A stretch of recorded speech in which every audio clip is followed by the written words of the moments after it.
warahmatullahi wabarakatuh. Hai, pada kesempatan kali ini kita akan membahas tentang biografi salah satu pimpinan pusat Muhammadiyah yang pernah memimpin di periode tahun 1990 sampai tahun 1995, yaitu bernama Kiai Haji Ahmad Azhar Bashir. Ia lahir di Yogyakarta tanggal 21 November 1928. Selain mimpin Muhammadiyah, ia juga dikenal sebagai ulama yang ahli fikih dan filsafat Islam. Ahmad Azhar tumbuh di lingkungan yang lekat dengan sejarah Muhammadiyah, yakni Kampung Kauman Yogyakarta. Putra pasangan Kiai Haji Muhammad Bashir dan Siti Jilalah itu memulai pendidikan formal di Sekolah Rendah Muhammadiyah Suronatan di Yogyakarta. Setamat belajar di sana, dia melanjutkan sebagai santri pada Pondok Pesantren Salafiyah Tremas Pacitan atau Jawa Timur. Selang 1 tahun kemudian, pemuda tersebut hijrah ke kampung halamannya, tepatnya pada Madrasah Al-Falah Kauman di Yogyakarta. Setelah itu, pada tahun 1944, pendidikannya berlanjut di Tabligh School atau Madrasah Mubalikin 3 Muhammadiyah di Yogyakarta selama 2 tahun. Seperti umumnya, generasi muda pada zaman 1945, Ahmad Azhar ikut dalam gelombang mempertahankan kemerdekaan Indonesia. Di Yogyakarta, dia turut serta dalam Kesatuan TNI Hizbullah Batalion 36. Kancah peperangan dijalaninya hingga situasi mulai kondusif. Pada Oktober 1949, dia meneruskan kembali sekolah di Madrasah Menengah Tinggi Yogyakarta hingga tahun 1952. Nilai-nilai mata pelajaran yang diraihnya cukup memuaskan, sehingga lulus dengan predikat baik. Pilihannya jatuh pada Perguruan Tinggi Agama Islam Negeri atau PTAIN, yang sekarang disebut dengan UIN Sunan Kalijaga, Yogyakarta.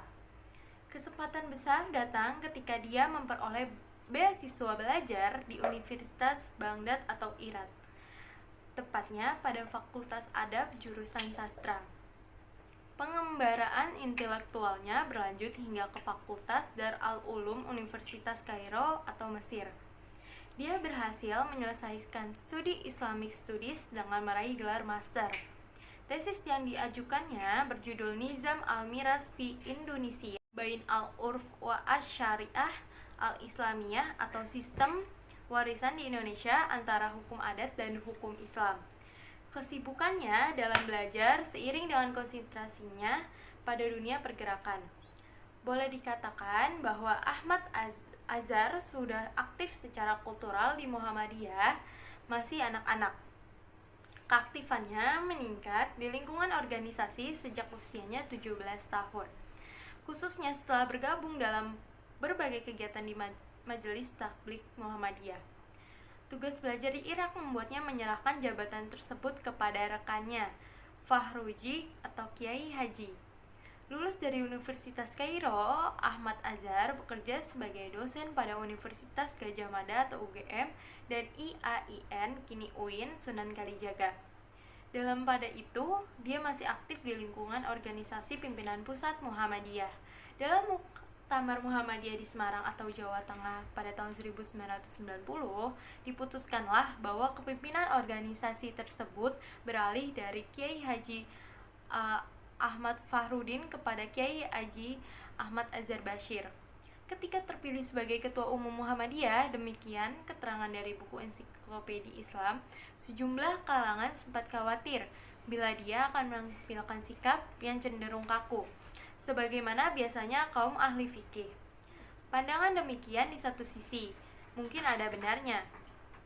Dalam persoalan tentang syariat dan akidah, misalnya seorang pakar fikih dapat menggunakan pendekatan tekstual. Namun, Kiai Haji Ahmad Azhar juga menguasai persoalan filsafat. Oleh karena itu, pada faktanya, sang ketua umum tersebut bersikap luas.